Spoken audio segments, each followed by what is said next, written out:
features of our master degree, and we will now take the floor to give an introduction on the working, the organization of the master degree.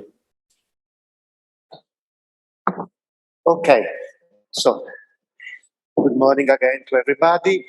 What we are going to see now is an overall introduction to the Cybersecurity Master Degree Program, and then Professor Michele Zorzi will give you the details about the study plan. So, what we are going to talk about? In general, what is a Master Degree Program in Cybersecurity, and then we will focus on what is unique to the Master Degree in Padova. And then we are going to present Professor Michele Zorzi what is the overall organization of the study plan. And finally, Dr. Laura Provanzi will give you some details about logistics and specific areas of the program. So, as you remember, we said that cybersecurity is a highly interdisciplinary subject, and this is really by definition. Sorry, sharing the slides? You mean on in Zoom? Okay. Good. So, as I was saying, in the definition of the master degree, from the law point of view, it is constituted by three areas. We have science, technology, and law, business, and psychology. From the pie chart on the right, you can tell how much each of these areas matters in the cybersecurity program. So more or less the same weight is given to science and technologies, and 1/4 of a program may be devoted to law, psychology, and business aspects of the subject. For, I guess, mostly for the Italians, cybersecurity also opens the possibility for the national qualification, so esame di Stato for the engineering professions.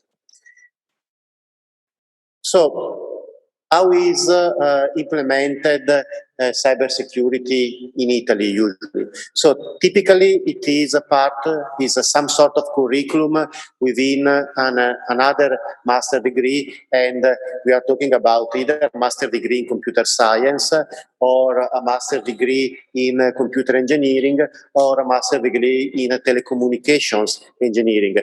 Being a curriculum in one of these already existing master degrees basically means that the main subject, the core subjects are those of the master degree, and then you take some color about cybersecurity, some additional courses on security aspects. There are very few native cybersecurity master degrees in Italy, and if you look around, they are typically rooted in a single department, mostly a computer science department, and the typical approach is to have a core of scientific and technological skills that are then complemented with some law and business perspective. In our case, we really took interdisciplinarity from the inception. So the UniPD program is really the effort of several departments. Today, you have seen the Department of Mathematics and the Department of Information Engineering, which are the main proponents of the program, but we also have contributions from other departments, namely psychology, law, and departments from the business area. So it's really a joint effort. So basically, we give you competencies in the core areas of cybersecurity, and we try to strengthen them with competencies in engineering and physical layer. We have also heard something about it this morning. We also add an innovative perspective about machine learning applied to security aspects, and differently from other programs in Italy, we also put the accent on the psychology aspects of security. So, we build, as we said already at the beginning of the day, we build our master degree program on our scientific excellence. We have leading research groups on the topics. Mauri is is leading one of the strongest cybersecurity groups internationally, and obviously we have also other competencies in machine learning and artificial intelligence, in big data analytics and information access, telecommunication networks, quantum cryptography and communication, cognitive and computational neurosciences, human-computer interaction. So you can tell we really blend technical and scientific skills with other areas. You also have an idea from the introductory talks and the guest talks this morning that it is not all about research, but it is also about industrial connections. And both groups in the Department of Mathematics and the groups in our Department of Information Engineering have very strong industrial connections in several areas: security, defense, banks, insurance, web development, business analytics, automotive, etc., telecommunications, because, as we said, security is a transversal problem to many market areas.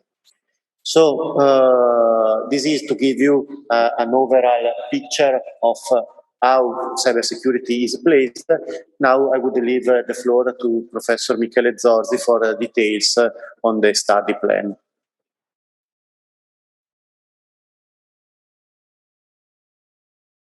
Okay. I think you can. Yeah, I can unmute myself and also show the video. Thank you. Okay, let me put the presentation in. Okay, so you should see now the full screen. Yeah. Yeah. Okay. So hi everyone. So my task is to explain how the principles and the approach that Professor Ferro just explained translates into a program that is what we offer in this master's. So this is a master degree. It's fully taught in English, and it consists of 120 ECTSs. So this is a measure, for those of you not familiar with the European system, it's a measure of the amount of work we expect the student to put in to receive the degree. So one such unit is about 25 hours of work, and a typical course is 6 ECTSs, which means 150 hours, of which about 1/3, typically 48, will be lectures or in-lab activities, and the remaining 100 will be student study, individual study, or homeworks or things like that.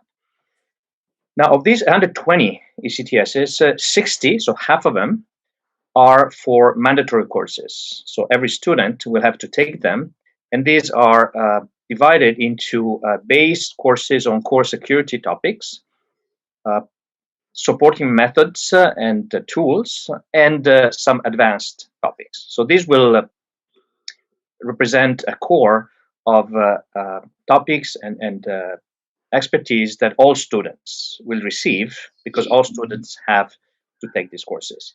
Then there is a group of courses from which the student can choose a couple of those that are considered of more interest for the student's own choices or preferences. And then another 12, so another 2 courses can be freely chosen, so even with even more freedom than the others. These could even be chosen by other master's programs in the 2 departments that participate in this. So anything that is of interest and the student thinks it may complement the program of studies can be requested, and the teaching board will typically approve if this choice is reasonable. And so the student has some degree of freedom to choose some topics that may be of more interest. Then we have 3 units for the B2 of English, and 3 units for additional activities. In particular, we offer seminars, projects, and so this will be assigned credits. So if you count up to now, we have 90. The remaining 30 will be assigned to the master's thesis, which is equivalent to 1 semester of studies.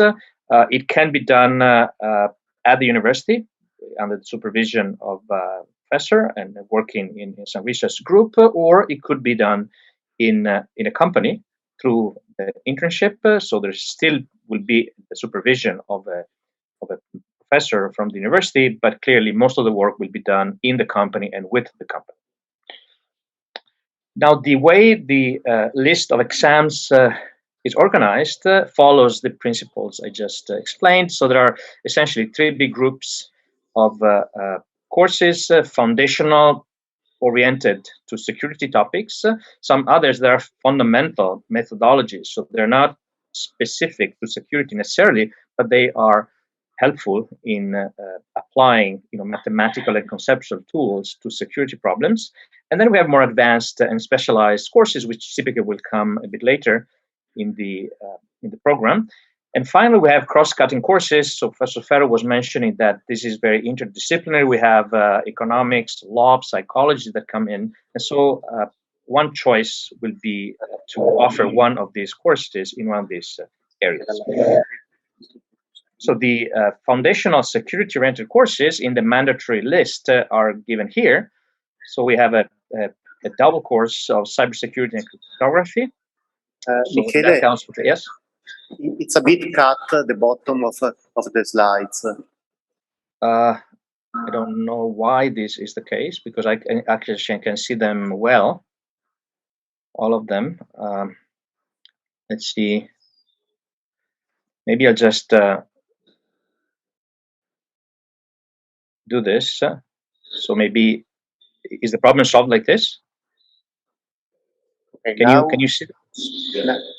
Now yeah. It's not full screen, but we can see it. Yeah, but at least, because full screen, I guess there is some setting that, doesn't like, it's the first time I have this problem, but anyway, so you can see them like this. And so I think that should be fine.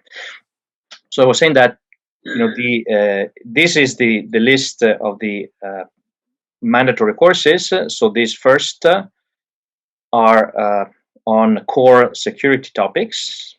So cybersecurity, cryptography, information security. Then we have a group of exams on fundamental supporting methodologies. And so these are given by machine learning, deep learning, so like a second course on machine learning, cognition and computation, and stochastic processes. So these courses clearly are not unique to security, but obviously they're very related to methodologies and techniques that will be used in studying security systems. And so these provide a toolbox to the student, which can be successfully used in the security problems. And then finally, we have the advanced and specialized courses. So in the mandatory group, this is what we have: biometrics and advanced topics in computer and network security. Okay, so these are the courses that are mandatory. In addition to these, the student must choose one of these 3 that are cross-cutting courses. So this here, this circle in between, in the middle here. So one is human-computer interaction, coming from psychology, and law and data is more on the legal side, and then service management more towards economics and management. So this gives the student the opportunity to complement the more mathematical and technical preparation given by this first group with something that goes into more cross-cutting areas that were mentioned before.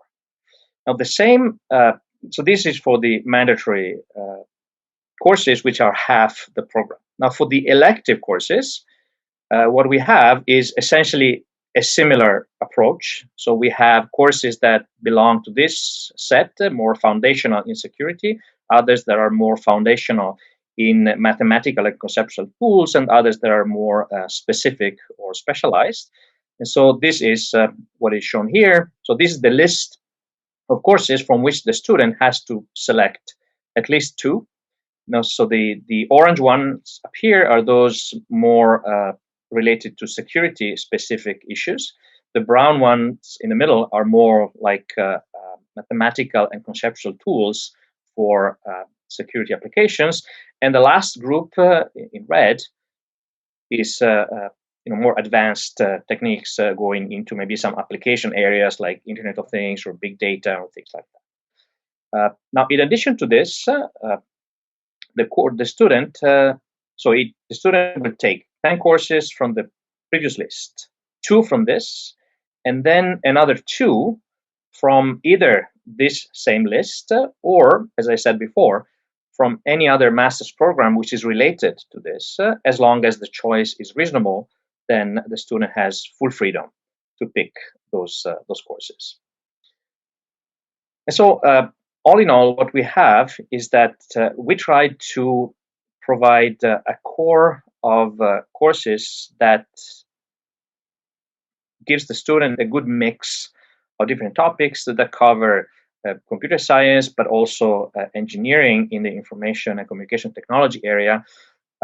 Also some related areas from psychology, economics, and law to provide a well-balanced program. Of course, strong background on core security topics and solid mathematical knowledge of the methodologies, but also on the related technologies.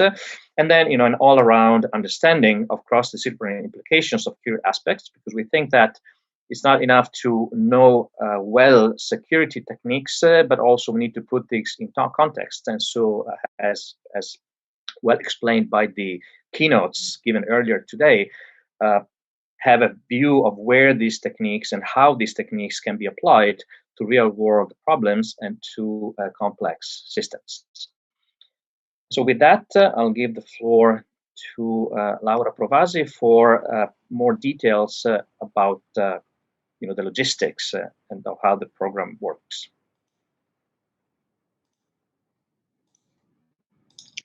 Thank you so much, Professor Zorzi. Thank you so much to the coordinator of Cybersecurity program and to all our professors that spent a lot of big effort to go ahead with this program, Cybersecurity program. I'm a member, I'm a representative, I'm on the administrative staff of Mathematics Department, and I don't pretend to describe you all the initiatives, the opportunities, the information that NUPD offers to our students. Only some tips for you, for students who want to enroll to Cybersecurity program. So first of all, if you want to enroll to Cybersecurity program, and you have a bachelor degree that you obtained a 3-year degree or a single cycle master's degree or other qualification obtained in Italy and recognized by our legislation, you can submit your application and you find all the rules here in Avviso di Ammissione. The pre-enrollment must be completed online. Everything is online, so you have only to submit your application following the instruction. You will find this link, the first link, and from July 19, you will find online the UniWeb portal and all the form to complete your procedure. So I just want to underline 19th of July. It will start, the application procedure will open. If you don't have a bachelor's degree, please note that you have been awarded a bachelor's degree from a non-Italian university. So if you are a non-European citizen residing outside Italy, the University of Padua welcomes application from international students, but please be careful that deadline expired on June 2nd. So now the procedure for international students are closed, and only for Italian students or for people who reside here in Italy or not in Italy, but have been awarded a bachelor's degree from an Italian university, you will have to proceed open as soon as really soon from July. The entry requirements, maybe surely professor will explain you better than me. All these requirements, 24 SETS, CFU in Italian, credits, achieved in some SSD are scientific disciplinary, are some are related to the program you have to achieve in this informatics or engineering informatics or mathematics. So Italian know very well what is this, and you have to have B2 reading and listening English language. This is mandatory. You need to have this the English requirements satisfied. The university, no worries if you don't have this adequate knowledge certificate, because the University Language Center organized B2 reading and listening tests for graduates, for also students from other university who don't have the English B2 certification. And you will find the information in the avviso di ammissione. Degree classification equivalent to at least 85, it is mandatory. You can't have 75 or 84. No, it is mandatory. This 85, the degree classification. Another very important is an adequate personal curriculum studiorum is defined in terms of knowledge, competences, and capabilities, and professor could guide you and they explain you better than me what is the adequate personal knowledge. Maybe you will ask them in a question and answer part. And about Erasmus, University of Padova is a significant player in Erasmus program. What is Erasmus? Maybe a lot of you know that Erasmus for Studies or internship allows students to spend a period of study or internship between 3 and 12 months at one of our partner university, and also in non-European countries, it is possible to carry out the mobility during every study cycle and also during your master degree. In fact, there are some. There is not only the Erasmus program, as I can see in this slide, but also there is the Swiss European Mobility Program and the Ulisse project that with this project, University of Padua promotes students' mobility towards non-European countries. At the Department of Mathematics, we have about 8 agreements abroad. And you can submit your application when you are a student in cybersecurity master degree, also in Swiss European Mobility Program and also Erasmus.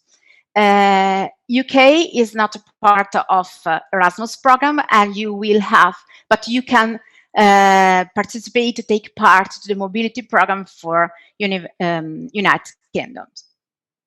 About payment of university fees, the web page is not updated for the next academic year 21-22. So now you can see only the fees you have to pay divided in 3 installments for this academic year. But no worries, because there are a lot of scholarships to support students. Veneto region, public, private institution can support you. There are also awards for specific categories. So you can check the website. The link there are here in this website, in this slide, and so you can understand obviously, for every question, for every problem you have, you can write us. Cybersecurity, this is our email, and also we update also with our professor the cybersecurity website. And thank you very much for. And I hope I will see you enrolled here at the master degree cybersecurity. And thank you very much. Now I leave the floor to the orientation committee, to Professor Conti, the head of cybersecurity master degree, and our Professor Bresolin and Professor Laurenti, who are in charge for they are the committee, the orientation committees, and they can answer you to question and with this part question and answers. Thank you so very much.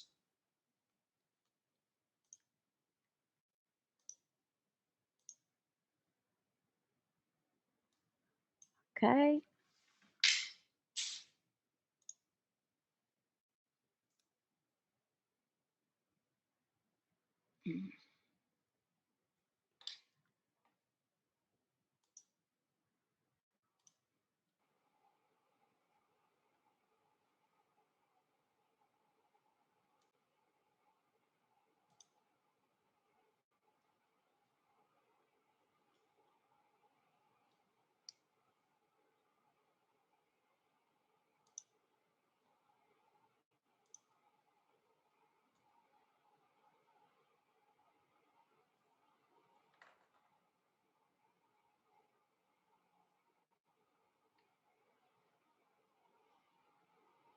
Activate this. And I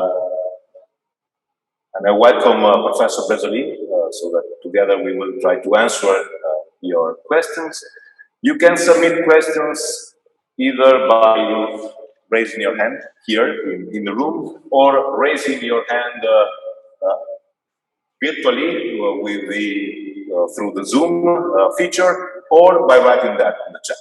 So until you start thinking of questions, I will have a quick look at the chat and see if there are questions there.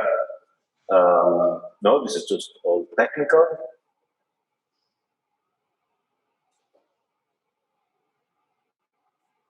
Okay. So, any questions from the audience here? Any clarification?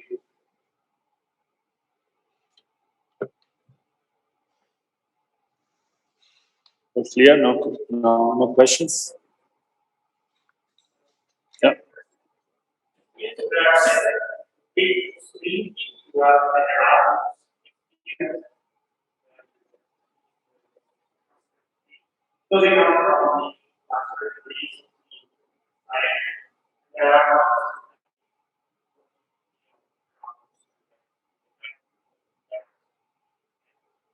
Okay. Yes, we have several agreements in the Erasmus Plus framework. So yes, the possibility is concrete, and what we all hope is that in coming year, traveling will be easier. Okay, this is something that has kept a lot of Erasmus agreements not fully functional in the past year. But in the next year, we hope that it will be easier to travel, not only within Europe with the Erasmus program, but also out of Europe with the ULIS or the other bilateral agreements that the University of Padua has in place with many others. And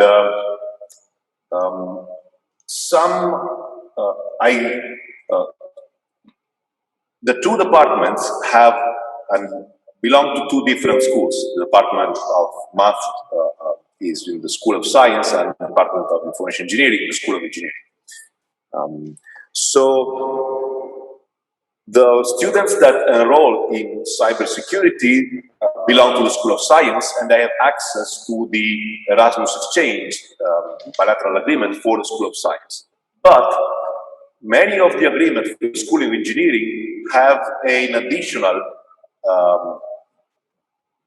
chance, additional seats, let's say, additional numbers for the students in cybersecurity, even from the School of Engineering. So, as you were mentioned earlier, with respect to the bachelor program in computer science, I think that here you have more opportunities.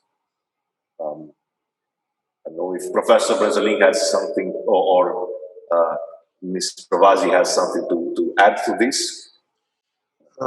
Yes. Yes, currently the student of the Master in Cybersecurity can access all the Erasmus exchange agreements that are in place and that are shared with the other master degrees at the Department of Mathematics and in the School of Science. And there are currently, I think, 10 different agreements from places like the University of Leuven, University of Darmstadt, University of Amsterdam in the Netherlands. But then there are some places in Spain, like Barcelona. There is the University of Helsinki and some others that I currently forgot. And we are also working to extend the program to different places, because the current Erasmus program ended this year, and so with the next year, the next Erasmus program will start again for the next 7 years, I think. So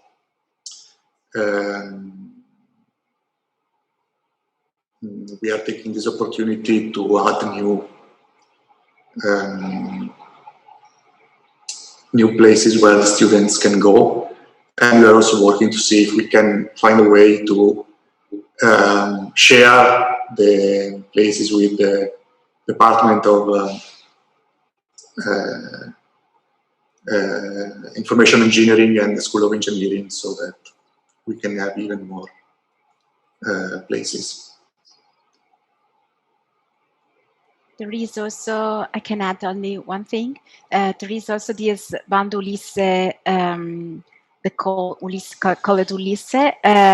You can use this this opportunity, because, for example, this year only one student tried to take part to this call, but we have agreement with Cordoba, Argentina, British Columbia, with Russia, with for Quilmes, with Santiago de Compostela,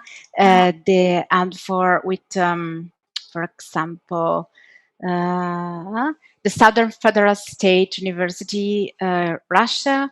So you can join also these kind of opportunities. The call of applicants will open probably in November, December of 2021.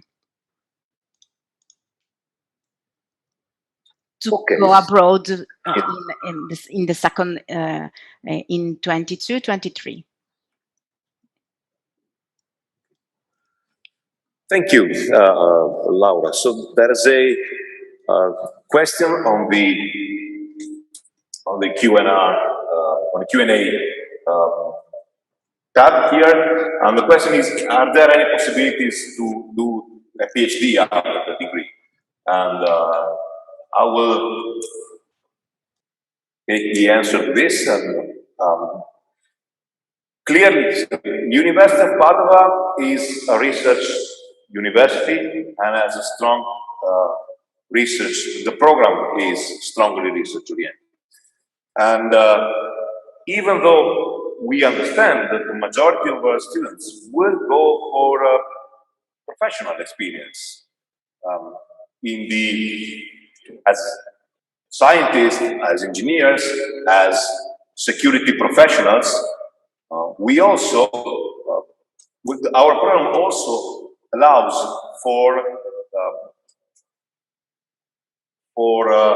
building your expertise in doing research, in the scientific work, in investigating and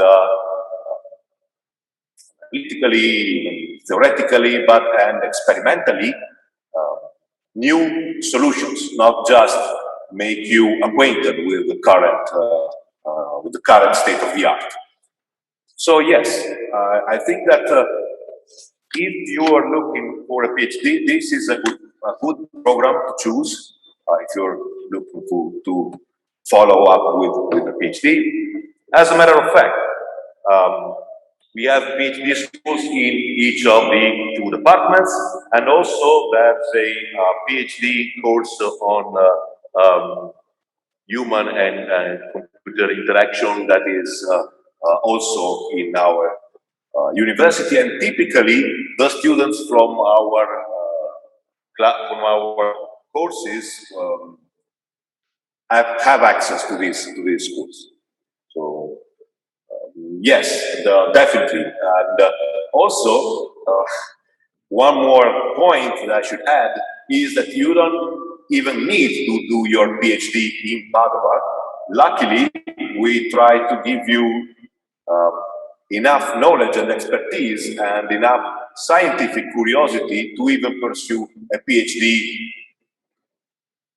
in other universities, in other countries, and so I repeat that this is a good path to a PhD, in my opinion. I don't know if the other professors here share the same opinion. I definitely agree. Okay. Yeah, I think there was also one slide with scientific areas that we are covering. Yes. So of course, cybersecurity is of course the one more strictly related to the course, and there are several groups working in research groups working in cybersecurity at the University of Padua, but there are also related areas like telecommunication and others that might be also, good PhD school and good areas where you might want to work. But definitely, yes, it's definitely a good option. If you like research, enjoy doing research, is definitely a good option doing a PhD. And again, also in that case, doing a PhD doesn't necessarily means you will do academic research career. Actually, at least in US, I think that 8 or 90% of students that do a PhD, even in cybersecurity or in IT field in general, they end up working in companies somehow, possibly in some research or, interesting innovation role inside those companies.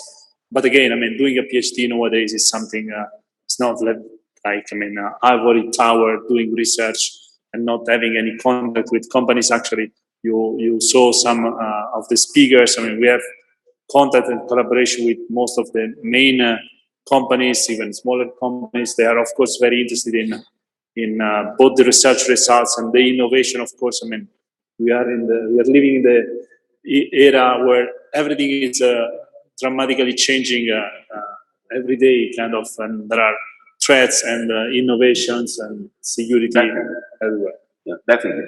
Let me add that besides companies and academia, there's also the possibility for students that take a PhD after their PhD to go work in important research and technology institutions like European agencies, like the European Space Agency, for instance, or the European Commission, or national and international agencies throughout the world. The PhD path is a few years that you live at the forefront of the state of the art.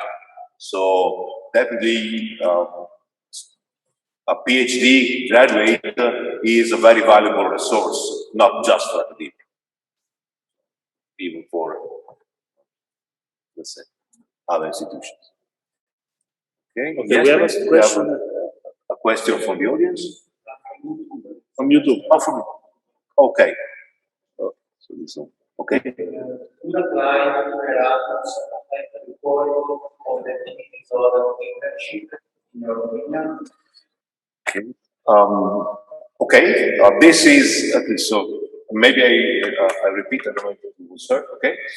So the question is if whether applying for Erasmus and spending a semester abroad with Erasmus ends up affecting the quality of the learning experience or the competencies and what the student learns. So the Erasmus program involves many institutions and many diverse and different institutions. In general, when we take a bilateral agreement, we make sure that we are dealing with a serious institution that can guarantee a good, very good level of teaching and typically related to research activities. And so from this point of view, so we try to make sure that this does not affect. Specific cases are not, you never know, everything can happen with one class or with one instructor, or maybe you have a bad experience. These things sometimes happen, but overall, I think I can say that all the experience our students have had in other systems always came up for the better. At least not only for the teaching quality, but also for the opportunity to view a different teaching style, a different learning method, a different ratio of experience from what you do in the classroom, what you do at home, what you do in the lab. This is always beneficial because it gives you, everyone has its own way to approach studying, approach new material, and I think that the diversity is always a positive contribution. And as I said earlier, we try to make sure and continuously and constantly monitor the quality of the teaching of the institutions with whom we have agreements. So to answer the question, finally, no, I don't think it will negatively affect the quality of your learning, and if it will affect it positively, giving you more diverse opportunity and more chances to learn in diverse environment.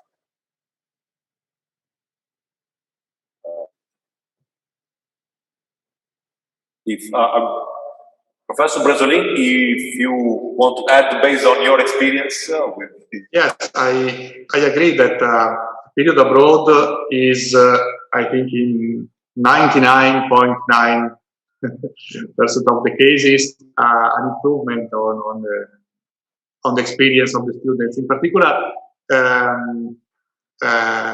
when you go abroad, you choose where to go. You choose what exam you want to do abroad, if you want to go there for a thesis or for the exams. So you have the possibility to, to choose. We have many partners, both in Europe and both outside Europe. So you really have an opportunity to choose to go abroad, to go in one of the best universities if you are interested in on a specific topic. So you can have, you can learn things that you cannot learn here in Padova, in some of the best universities in the world. So this is always an improvement. You can do the thesis abroad. So if you are interested in a particular topic and there is some research center or university where this topic is studied, where there is the best in the world are there, you can go there, and this is, of course, an improvement in your career. Thank you. You can also do, the Erasmus programs allows you also to do internship abroad. So you can also go to a company that works on cybersecurity in Europe or in the US, for instance. This is also, of course, something that can improve your experience. Excellent point, Professor Bresolin. I think there was another question from the audience. Yes, Rosanna?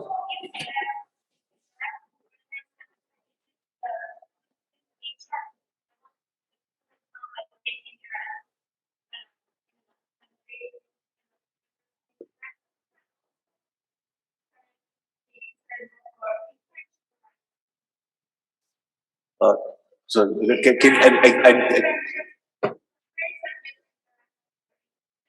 Okay. The latter one I answered if you want. So the first, I mean, the second part of the question was a comparison between internship and the traditional Erasmus, and the first part was about the acceptance rate. Or,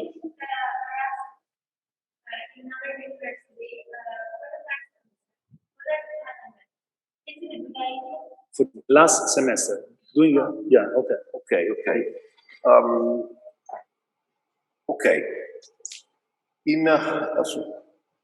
I think it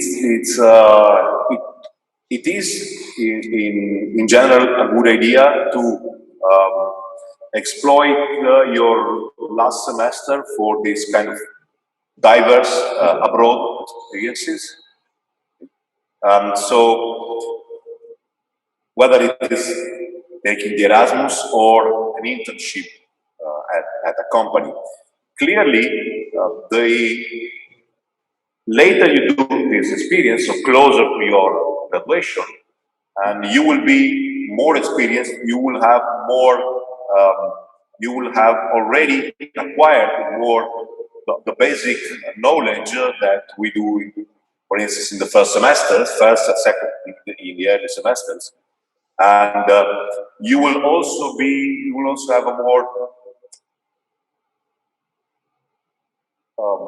complete view of what you want from your path.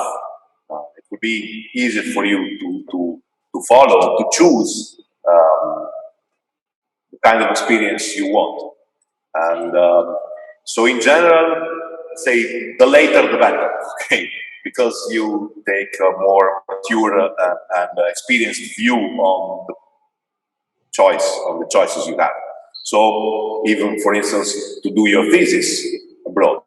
And if taking classes abroad is useful for what I said earlier, and also sometimes you can find some classes that are not offered in our program, although our program offers pretty much a pretty much wide set of classes. But it's even better if you find the chance to go to do your thesis on a topic that is not, on which we are not doing research here, for instance, because that will be much more specific. And you have the whole world to choose from, let's say, okay, the whole Erasmus program to choose from. So choosing to do your thesis in a lab, in a university abroad, or as an internship in a company abroad that works on some specific topic that you cannot easily find here at the university or at companies in Italy, it's more likely rather than finding a different class. Okay. So yes, I think that in principle, as I said, the later the better, and doing your internship or Erasmus for a thesis, it's may typically be even more rewarding than doing that for classes. Again, if Professor Conti and Professor Lozzi want to add or Professor Bresolin, please. Yeah, I think there was also the other part of the question asking the difference between the internship and the tourism internship. Sorry?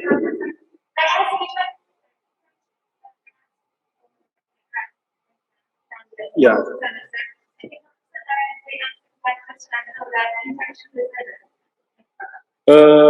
It's not that the internship is better. No, it depends. So they're kind of two different things. So let's say traditional Erasmus allows you to do exams in other universities. So for example, I mean, doing Erasmus, as we were saying, is a good idea because you experience other universities, other teaching methods, other research groups, and so on. So if you want to do exams on other places, then you go for the traditional Erasmus. If you want to do the thesis, still you can do with the traditional Erasmus. If you want to do a thesis in a research group or in a company, particularly in a company, you cannot do with the traditional Erasmus. So you have to do Erasmus trainship or internship, whatever is the name. Okay. I think this also connects to the questions we answered before. So if what you want, to go for after your graduation is, for instance, a PhD, then you better take a thesis on a research project, embargo research project. This you could do with Erasmus or with an internship in a lab, in a research lab. If you want to go for a professional experience, then doing an internship in a company is clearly a good path for that, to make you acquainted with what is, and can even be a way for getting hired by that company after the end of the internship, for instance. So it's both the Erasmus and the internship are great opportunities. We suggest that you take advantage of them, but which one is better, it depends on your expectations and your aims and what you want to do in your professional career. I also have a program about the Erasmus. I want to ask how long time would we carry out Erasmus? That's 12 months or 2 years. How long you think? Okay, so I think the question is how long can the Erasmus experience last? Is that okay? So typically it's 1 semester. Yeah. I think the maximum is 9 months. I think. But the most common choice is 1 semester. That's the one. What if I expand my study, such as I need to study mathematics in 3 years, so I should. Well, okay. Then there are other programs. You look at like the time program, for instance. There are programs where you can you get a double degree programs where you spend half your program in one university and half in another university, and the program lasts longer. Okay, so instead of 2 years master, it becomes a 3-year master, but then you have 2 degrees awarded from each of the 2 universities, one awarded from each of the 2 universities. Can we apply for this kind of program? Yes, you can. If you're already in, you're already enrolled, right, in the cybersecurity degree? No. I got the cybersecurity student. Yes, but from the cybersecurity degree, I think it's possible to apply for this program. Yeah. Maybe. I think Laura mentioned some of this. Sorry, I haven't heard very well the question. It was about double degree programs, just like time programs. No, it's not possible for cybersecurity students. Okay. We don't have double degree for cybersecurity at this moment. We are setting up. We are working. Yes, with Arcus program, and sure in future you will find a double degree, but in this moment, no. So if you want to do very long experience abroad, what you can do is you can do Erasmus of 6, I think up to 9 months, and maybe you can combine that with maybe another thesis experience that you can do. Just as a specific ad hoc agreement with some research group or company, just to do your project with them, and then they invite you or you visit them. So that can be another option. But the point is, I've already accepted as Erasmus thing, and I will stay to attend the lectures of the cities. So that which means I lose the chance to do the system. No, I think, Laura, please confirm if you're here, but I think you can do the Erasmus for exams, and then you can do the Erasmus trainship. Yes. Only one Erasmus. No. You can do 2 of different types. Different times, but you can do both Erasmus for trainship mobility and Erasmus for study mobility, but are different programs and are different time, because generally for Erasmus studies you spend 1 semester or 1 year, at least 9 months, in a university. With Erasmus for Traineeship Program, the Erasmus for Traineeship Program enables students to spend a training period between 2 months and 12 months in an enterprise organization in another participating country. So at least the period are different, because you can spend only 2 months with Erasmus for Traineeship Mobility. It is not mandatory. It depends from the company or the organization in which you want to spend your training period. In Erasmus for Studies is mandatory. You have to take exams, so you have to attend all the semester or the year. Thank you very much. Yes, sir. Question? Yes, please. Yes. Yeah. Okay. So there is a question says from Zoom, what are the differences in terms of job opportunities and acquired knowledge between the Cisco academic courses and our master degree in cybersecurity? So, okay, so who wants to answer this? Well, I can say a few words on this.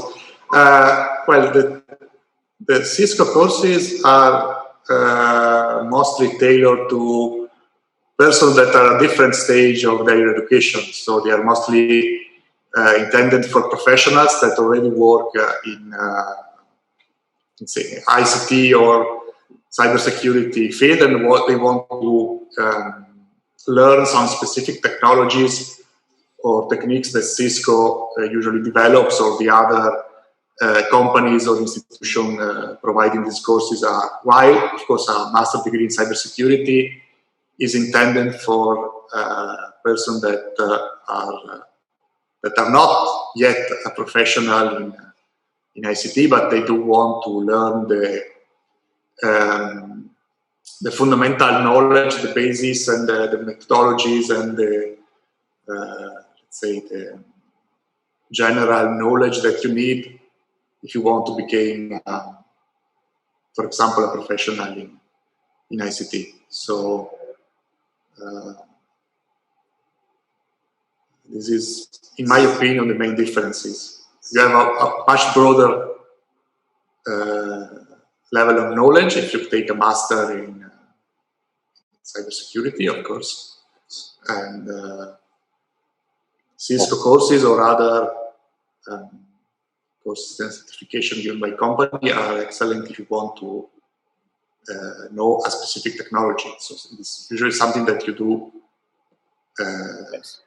after a master's degree, or when you want to. Yes, I think some specific. If I may add something here, actually is very close to what Professor Bresolin just said. And while technical and professional oriented education, like Cisco courses, aims at giving you some knowledge that is tailored to some, as Professor Bresolin also said, some specific technology or some specific novelty in time, and what we try to do with the Master in Cybersecurity is to teach you methods and an approach, a scientific approach, and also professional methods that will last you throughout your career for decades to come.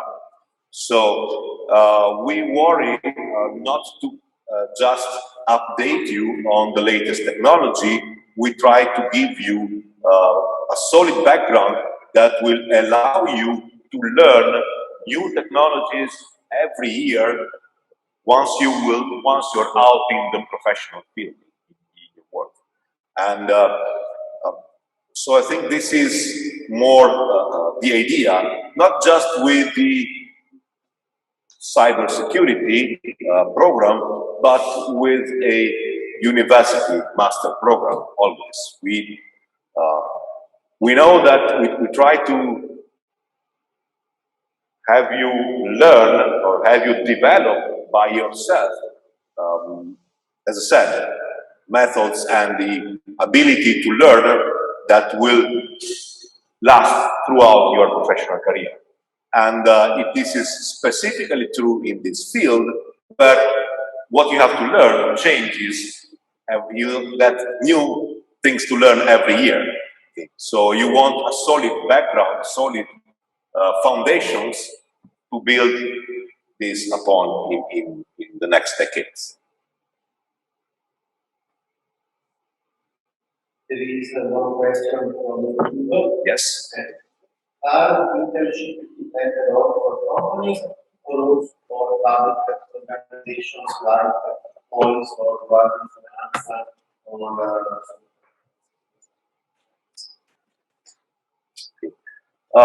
So internships are intended not just for companies, but as I said earlier, also with agencies, for instance.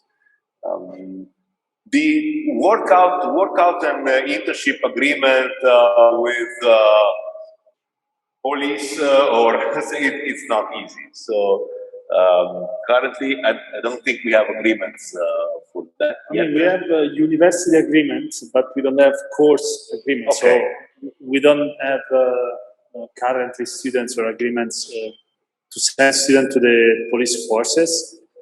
We did in the past some collaboration, so we can think, but I mean, definitely it's not easy to set up us with companies or research institutions, and we don't have as many as companies and research institutions. So if there is somebody that has a very specific interest, then we can work on that, but it's not like a big number easily available for everybody.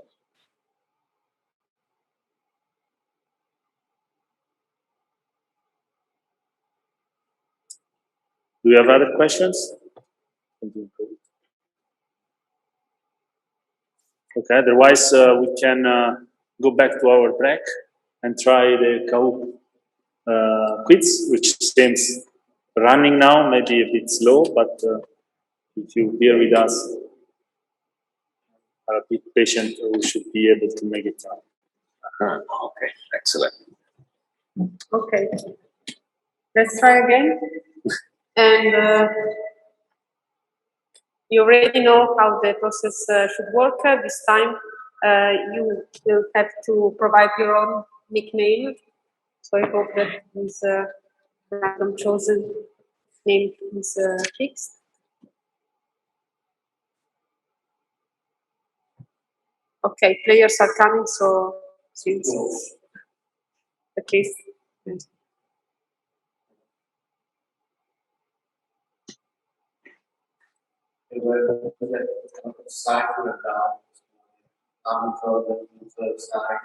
We'll know why.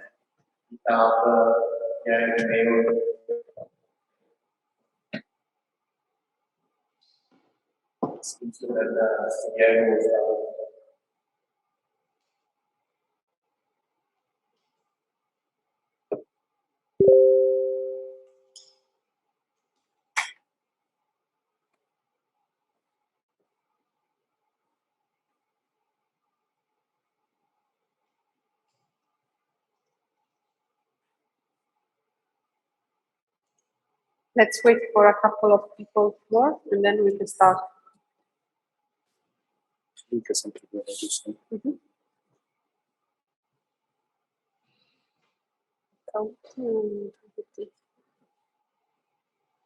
Okay, I think we can start.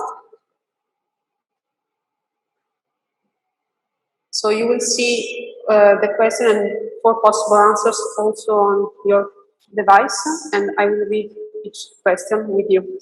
So the first question is the following one. Infectious disease has around 30.8% probability to be a worldwide fallout. We have currently experience about it.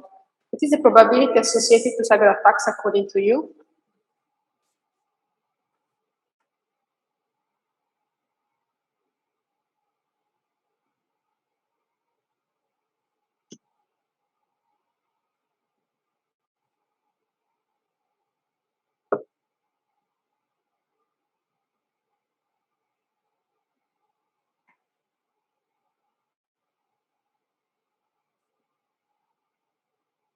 And the right answer was the first one, 37.8%. So the take-home message is that definitely cyber attacks are a worldwide problem, and probably a master's degree in cybersecurity could be the right choice to face such attacks. Okay, second question. What is the number of available jobs in cybersecurity worldwide in 2021?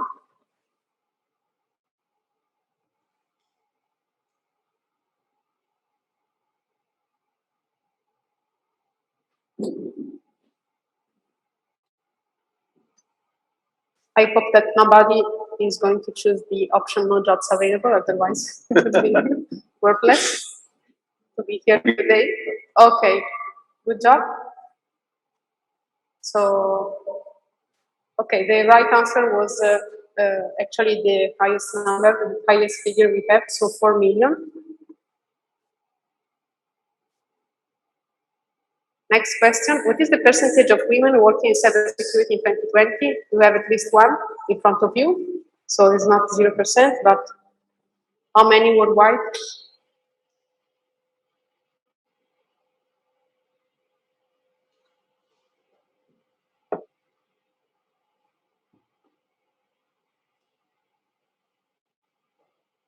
Okay, you had worse expectations. So last year we were 24%. Actually, this percentage is growing. So last year it had to be 20% option. So we are getting higher in this percentage. Next question. In 2017, the number of employees in Italian cybersecurity companies was more than 5,000. What about 2020?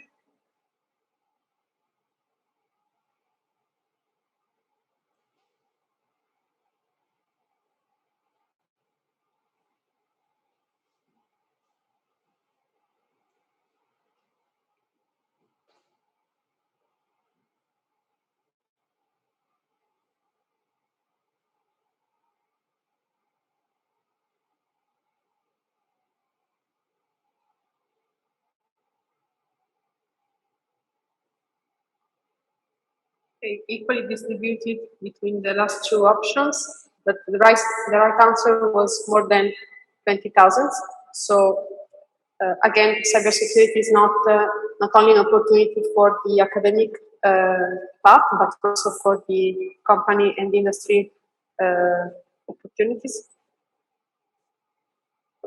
Next question. In Italy, what is the occupation rate 1 year after the graduation in a master degree in cybersecurity?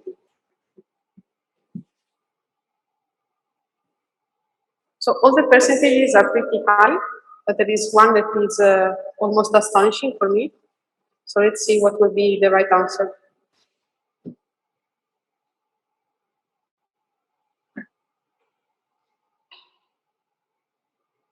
Okay, so all the students that get a master's degree in cybersecurity also find a job in 1 year just after the graduation. So this is a very good percentage, and with all of you, a good percentage of you also have the same thought.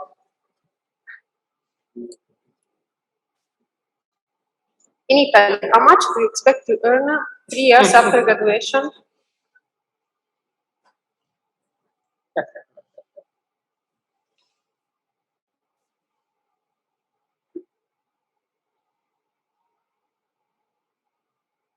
Mean after graduation in cybersecurity or after graduation? Graduation in cybersecurity. Okay.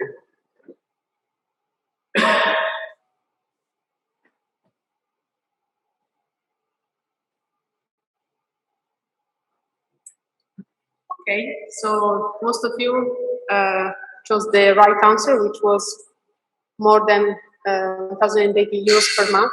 So it's pretty good, I would say, earn after 3 years. We are close to the end. So the next question is, how do you learn cybersecurity at UniPD?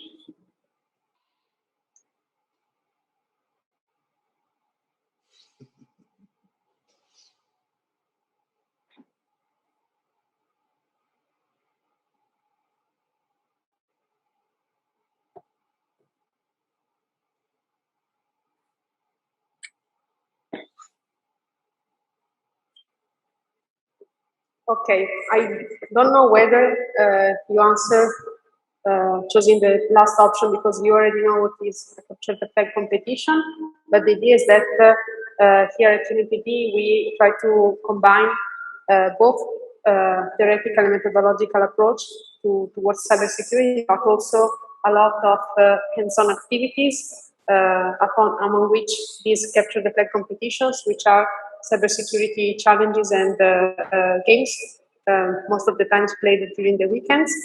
And I think that they are really useful for anyone to really practice with this kind of stuff concerning cybersecurity. So it is a good way to match what you see from a theoretical point of view in practice. What is the name of the first Italian training program in cybersecurity for young students?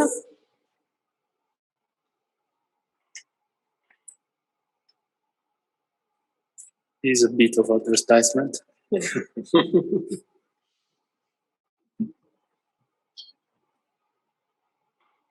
So this question also connects to the previous one. We not only offer traditional courses, but also other experiences, such as this cyberchallenge.it.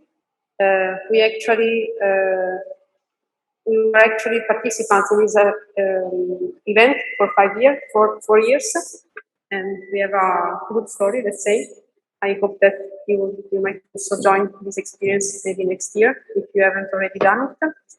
And the last question is the cyberchallenge.it event organized at UniPD?